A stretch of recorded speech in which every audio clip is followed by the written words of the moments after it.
Warren Buffett, a name synonymous with capitalism, the American dream, and financial success. But how did a poor boy growing up in the Great Depression go on to become one of the richest men in the world? Hello, and welcome to Today. We're taking a look at an American financial legend and how he made his fortune. Warren Buffett was born August 30th, 1930 in Omaha, Nebraska. Exposed to the brutal reality of the American Great Depression, Buffett learned to respect the value of money early in life. In the grip of one of the worst financial crises in American history, his family lost all of their savings as the bank where they kept their money closed just before his first birthday. Living in poverty, Buffett would grow up watching his mother skip dinner so that his exhausted father, working any jobs he could find, could eat a full portion. He would also endure the shame of his family skipping church because of mandatory tithing they could not afford. Rather than languish in hardship, however, a young Warren boldly declared one night at the dinner table that he would make his first $1 million by age 35, or he would throw himself off the tallest building in Omaha. From a young age, Warren Buffett showed an incredible talent for math and numbers. He was specially interested in patterns and would play games where he recorded the license plate numbers of passing cars. And then that night would write them all down and figure out which number came up most often. This finely honed talent for pattern recognition eventually drew him to a new game that would foreshadow the life to come one day. As he watched men buying soda from a machine, he became curious and started gathering up the discarded bottle caps. That evening, he returned home and counted up all the bottle caps he had collected, then repeated the process for an entire week, thus learning which brand of soda had the best sales and which flavors were preferred. His mind drawn to numbers, patterns, and finances, Warren soon graduated to recording stock prices from his father's newspaper, repeating his soda pop diligence to figure out high-performing stocks. Feeling like he was watching the world of finance through a glass cage without being allowed to participate, a young Warren dreamed of that first $1 million and the opportunity to invest it. With the Great Depression ending, Warren watched as his father, leery of rising inflation following the financial boom of a post-war America, invested what little money he had into tangible assets such as gold coins, a crystal chandelier, and sterling silver dinnerware. This would go on to influence Warren's preference of tangible over intangible assets, and an investment philosophy that preferred businesses with tangible assets and proven earning power. At age 13, he would go on to his first job as a paperball, where he realized he could maximize his earnings by diversifying his product line. To that effect, he began to sell magazine subscriptions to his paper route customers, preferring to sell subscriptions just as they were about to expire to guarantee a quick second sale. His paper route would go on to earn him $175 a month, or $3,000 in today's dollars. By the time he was 15, Warren used his earnings to buy a 40-acre farm in Nebraska and hired a laborer to work on the land. After graduating from high school, he used the profits from the farm to pay his way, through earning a Bachelor of Science degree from the University of Nebraska. Rejected by the prestigious Harvard Business School, Warren instead applied to and was accepted at Columbia Business School, where he would study under legendary value investor Benjamin Graham. As he left home to New York for business school, the ever-frugal Warren opted to stay at a local YMCA for free rather than pay for room and boarding elsewhere. He picked up a paper route again, but invested his money into pinball machines, which he would place at local barbershops.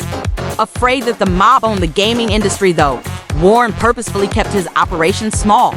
It would be his pinball days that would teach Buffett more practical business lessons than school.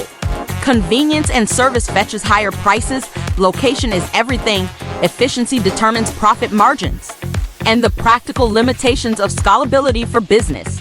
After graduating from Columbia Business School, Warren briefly returned to Omaha and studied public speaking while teaching investing at the University of Nebraska. In 1954, his old teacher and mentor, Benjamin Graham, offered him a job as an investment salesman and securities analyst. By 1956, Buffett had bought a home for his wife and young daughter, and had $174,000 in savings, or just over $1.5 million in today's dollars. Believing that he could live comfortably from his earnings on his investments alone, Warren decided to retire at age 26. The young Warren, however, quickly grew restless as his childhood dream of being a millionaire stirred in his head once more. Deciding he would have to be far more active to meet his goal, Warren came out of retirement in 1956 and started Buffett Partnership Limited. Building on the lessons of his youth, Warren grew his wealth by sticking to investing in businesses with proven earning potential and tangible assets. His most influential deal, however, would be the acquisition of Berkshire Hathaway in 1964. Originally established in 1839 as the Valley Falls Company, Berkshire Hathaway would go on to become a highly successful textile manufacturer.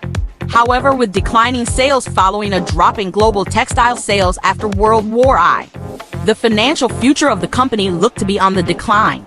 Ever savvy, Warren Buffett noticed that its stock prices would improve dramatically after closing down a mill. And thus, in 1962, he invested heavily hoping for short-term gain. 23 in 1964, CEO Seabury Stanton offered to buy back Warren's shares at $11.5 per share, to which Warren agreed. However, when he received the offer in writing, he saw that the price had been surreptitiously dropped to $11.37. Furious at this undercutting, Warren instead decided to buy more of the stock and took control of the company, immediately firing Stanton. This, however, put him in a situation where he owned a failing textile manufacturer. So while he initially maintained the core business of textiles, by 1967 he began to invest company money into insurance and media. Eventually, he would shut down the entire manufacturing side of the new Berkshire Hathaway, focusing mainly on investments, insurance, utilities, and energy. In just a few short years, Warren Buffett had turned a failing business around and by the age of 30 had achieved his goal of earning $1 million 5 years earlier than planned. Berkshire Hathaway would go on to become his flagship for all business investments. And despite it being very successful, Warren decided to dissolve his firm, Buffett Partnership, in order to focus all his efforts on developing Berkshire Hathaway. After phasing out the textile business, Warren focused on buying assets in media such as the Washington Post, oil and energy company Exxon, and the insurance giant Geico. In 1979, Berkshire Hathaway began trading at $775 a share, reaching $1,310 by year's end. This would skyrocket Warren Buffett's net worth to a whopping $620 million. Not content to rest on his laurels, however, Warren had a new goal, $1 billion. The same year his personal worth reached over $600 million, he directed Berkshire Hathaway to acquire stock in the television network ABC. Partnering with Capital Cities, a media company worth approximately of ABC's net worth, Buffett helped finance a $5 billion deal in exchange for a 25% stake in the combined company. This deal would rock the media industry as the substantially smaller Capital Cities purchased and then merged with the juggernaut ABC. Edging ever closer to his billion-dollar goal, Warren began buying Coca-Cola stock in 1988, eventually amassing 7% ownership in the company, one of Berkshire Hathaway's longest and still held investments.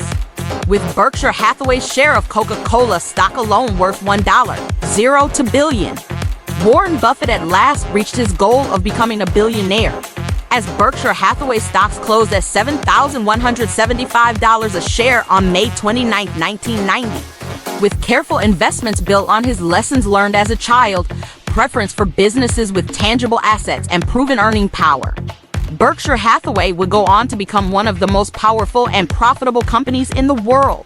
With Warren Buffett at his head, he would grow his personal fortune 17 times over just 6 years. After earning his first billion, earning $17 billion by age 66, reaching an astonishing $7 billion at age 87, his real value would be exponentially higher today had he not given away more than $27 billion to charitable causes in the last decade alone. And although he is one of the world's richest men, he remains an astonishingly frugal man who prefers a mid-2000s style flip phone over a smartphone and often has McDonald's for breakfast. From dirt poor to one of the wealthiest men on earth, Warren Buffett is a true capitalism success story and hero of the free market. Yet with today's widening wealth gap, skyrocketing healthcare costs, and the difficulty for lower-income families to find credit at affordable rates, is Warren Buffett's incredible success story still possible today? Let us know your thoughts in the comment section below. And as always, if you enjoy this video, don't forget to like, share, and subscribe for more great content.